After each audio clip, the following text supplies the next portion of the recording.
Artikel blog Grace Daily Rabu 22 Juli 2026. Judul Menghidupi Kasih Karunia Mengembangkan Buah Roh dalam Hidup Sehari-hari. Ditulis oleh Grace Daily I. Ringkasan dalam Galatia 5:22-23 kita diajak untuk mengembangkan buah roh dalam hidup sehari-hari yang mencakup kasih sukacita, damai, kesabaran, kebaikan, kemurahan, kesetiaan, kelemah lembutan, dan penguasaan diri. Artikel ini akan membahas bagaimana menghidupi buah roh dalam keluarga dan masyarakat. Berikut adalah isi artikel selengkapnya.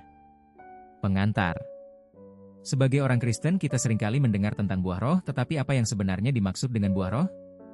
Bagaimana kita dapat mengembangkan buah roh dalam hidup sehari-hari?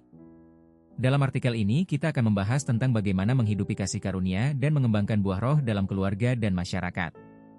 Ayat utama Galatia 5:22-23.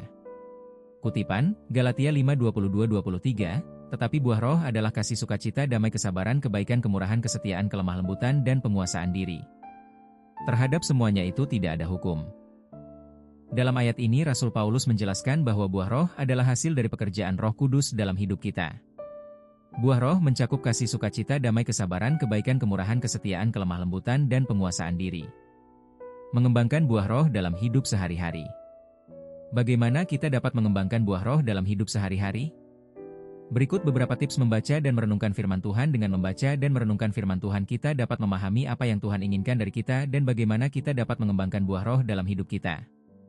Berdoa dan meminta Roh Kudus. Kita dapat berdoa dan meminta Roh Kudus untuk membantu kita mengembangkan buah roh dalam hidup kita. Belajar dari contoh Yesus. Yesus adalah contoh yang baik dari bagaimana mengembangkan buah roh dalam hidup sehari-hari. Kita dapat belajar dari contohnya dan mencoba untuk mengikuti jejaknya. Menghidupi buah roh dalam keluarga. Bagaimana kita dapat menghidupi buah roh dalam keluarga? Berikut beberapa tips membuat waktu untuk keluarga. Kita dapat membuat waktu untuk keluarga dan melakukan kegiatan yang menyenangkan bersama. Menunjukkan kasih dan kesabaran. Kita dapat menunjukkan kasih dan kesabaran kepada anggota keluarga kita bahkan ketika mereka membuat kesalahan. Mengajarkan anak-anak tentang buah roh. Kita dapat mengajarkan anak-anak kita tentang buah roh dan bagaimana mengembangkannya dalam hidup sehari-hari. Kesimpulan. Mengembangkan buah roh dalam hidup sehari-hari adalah proses yang memerlukan waktu, usaha, dan kesabaran.